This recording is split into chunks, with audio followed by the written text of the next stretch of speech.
Assalamualaikum warahmatullahi wabarakatuh. Perkenalkan, nama saya Nisa Awisa Kundari Dewi dengan NIM 2304020009. Tujuan saya membuat video kali ini adalah untuk memenuhi tugas mata kuliah pengantar ilmu pendidikan yang diampu oleh Bapak Ganda Febri Kurniawan, MPD. Nah, pada kesempatan kali ini saya akan menjelaskan mengenai permasalahan pendidikan dan solusi mengatasi permasalahan pendidikan tersebut. Permasalahan pendidikan di Indonesia masih menjadi isu yang kompleks dan multidimensional yang mempengaruhi banyak negara di seluruh dunia termasuk Indonesia. Meskipun berbagai upaya telah dilakukan oleh pemerintah untuk meningkatkan kualitas pendidikan, beberapa tantangan utama tetap ada.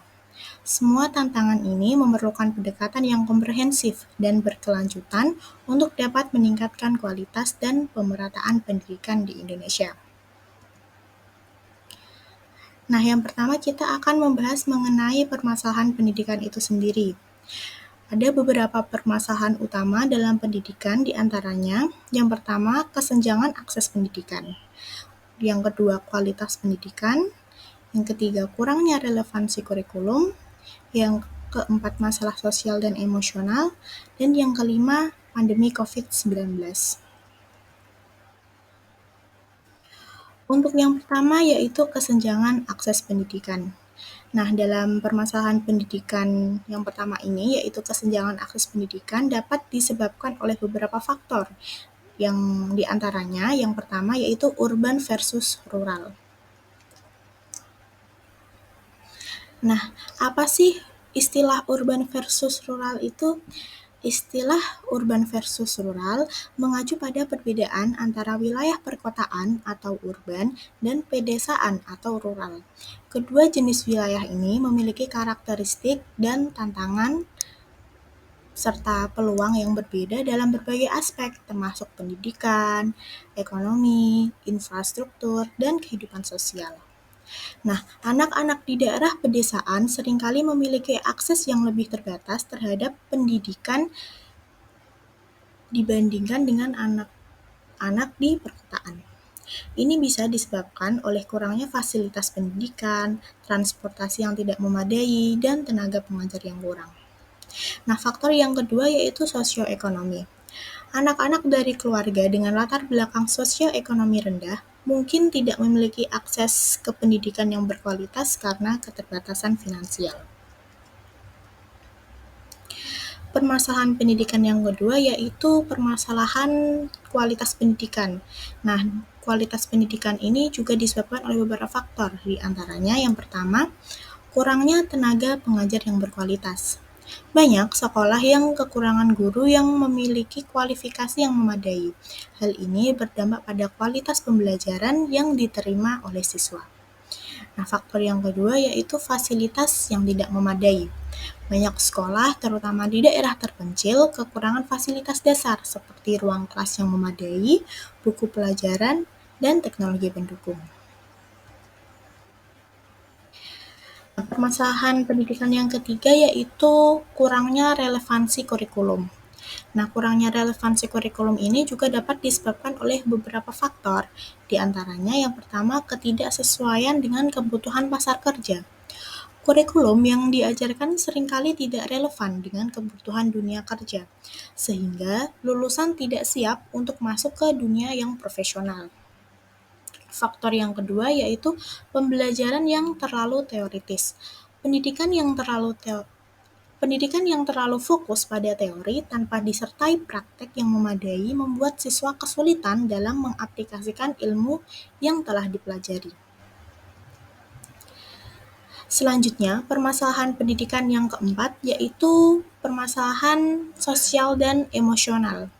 Nah, masalah sosial dan emosional ini juga dapat disebabkan oleh beberapa hal atau beberapa faktor. Yang pertama, bully dan kekerasan. Kekerasan dan bullying di sekolah masih menjadi masalah yang signifikan. Ini tidak hanya berdampak pada kesehatan mental siswa, tetapi juga pada prestasi akademis mereka. Nah, faktor yang kedua yaitu kesehatan mental.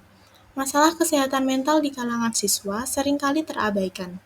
Tekanan akademis dan sosial dapat menyebabkan stres dan gangguan mental lainnya. Nah, yang terakhir mengenai permasalahan pendidikan yaitu permasalahan pandemi COVID-19 dapat disebabkan oleh pembelajaran jarak jauh. Pandemi COVID-19 memaksa banyak sekolah untuk beralih ke pembelajaran jarak jauh yang mengungkap kesenjangan digital. Siswa yang tidak memiliki akses ke internet atau perangkat teknologi menghadapi tantangan yang lebih besar.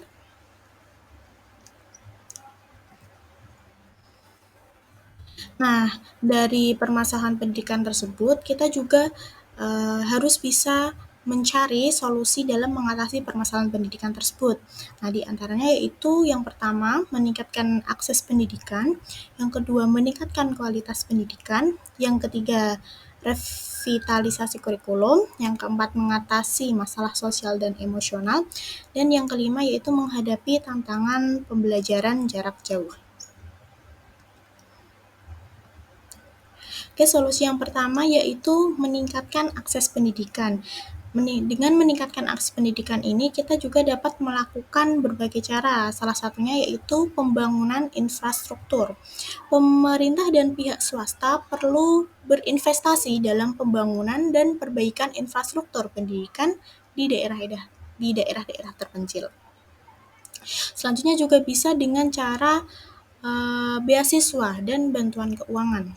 Memberikan beasiswa dan bantuan keuangan kepada siswa dari keluarga kurang mampu untuk memastikan mereka dapat melanjutkan pendidikan mereka. Selanjutnya, solusi yang kedua yaitu meningkatkan kualitas pendidikan. Nah, ini bisa dilakukan dengan cara yang pertama melakukan atau menyelenggarakan pelatihan guru. Menyelenggarakan program pelatihan berkelanjutan bagi guru untuk meningkatkan kualifikasi dan keterampilan mereka. Cara yang kedua yaitu meningkatkan fasilitas. Memastikan semua sekolah memiliki fasilitas dasar yang memadai, termasuk akses ke teknologi dan sumber belajar yang up to date.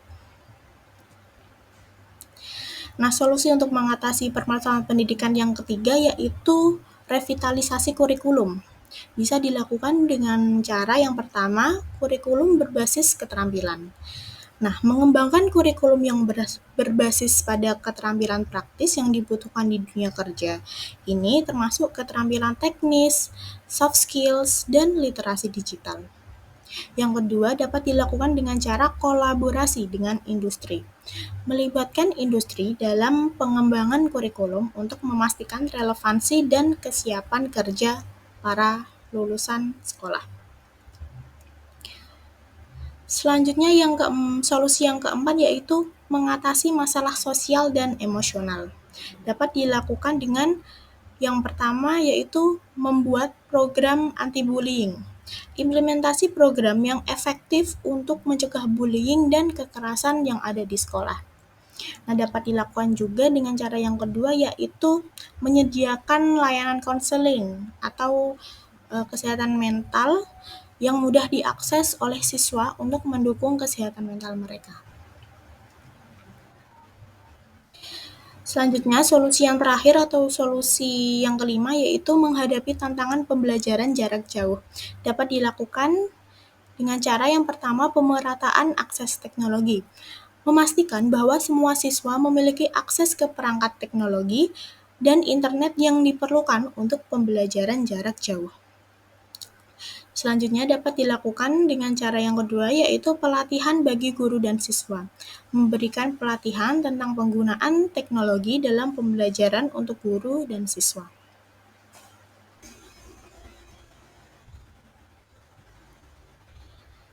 Nah, dari solusi tersebut dapat diimplementasikan untuk mengatasinya. Contoh implementasi di Indonesia diantaranya, yang pertama, program Indonesia Pintar. Program pemerintah ini bertujuan untuk memberikan bantuan biaya pendidikan kepada anak-anak dari keluarga kurang mampu agar mereka bisa melanjutkan pendidikan sampai tamat SMA atau SMK. Yang kedua, sekolah zonasi. Program ini dirancang untuk mengurangi kesenjangan pendidikan dengan memberikan kesempatan yang sama bagi siswa untuk masuk ke sekolah negeri yang berkualitas tanpa memandang latar belakang ekonomi atau sosial. Yang ketiga, pelatihan dan sertifikasi guru. Pemerintah Indonesia telah melakukan berbagai program pelatihan dan sertifikasi bagi guru untuk meningkatkan kompetensi mereka. Salah satunya adalah program guru penggerak. Yang keempat, yaitu integrasi teknologi dalam pembelajaran. Nah, dengan adanya pandemi, banyak sekolah mulai mengadopsi teknologi dalam proses pembelajaran. Platform seperti Rumah Belajar dari Kementerian Pendidikan dan Kebudayaan menyediakan materi pembelajaran yang dapat diakses secara online. Nah, dari materi tersebut seperti permasalahan pendidikan serta solusi untuk mengatasi permasalahan pendidikan tersebut dan contoh implementasinya yang ada di Indonesia itu kita dapat mengambil kesimpulan yaitu permasalahan pendidikan adalah tantangan yang memerlukan pendekatan multifaset dan kolaboratif antara pemerintah, sekolah, guru, siswa, dan masyarakat. Nah, dengan langkah-langkah yang tepat seperti inilah peningkatan akses dan kualitas pendidikan, relevansi kurikulum, dan perhatian terhadap kesehatan sosial dan emosional siswa, kita dapat menciptakan sistem pendidikan yang lebih inklusif, berkualitas, dan relevan dengan kebutuhan masa depan. Baik, sekian penjelasan dan atau presentasi dari saya. Kurang lebihnya mohon maaf. Wassalamualaikum warahmatullahi wabarakatuh. Audio Jungle.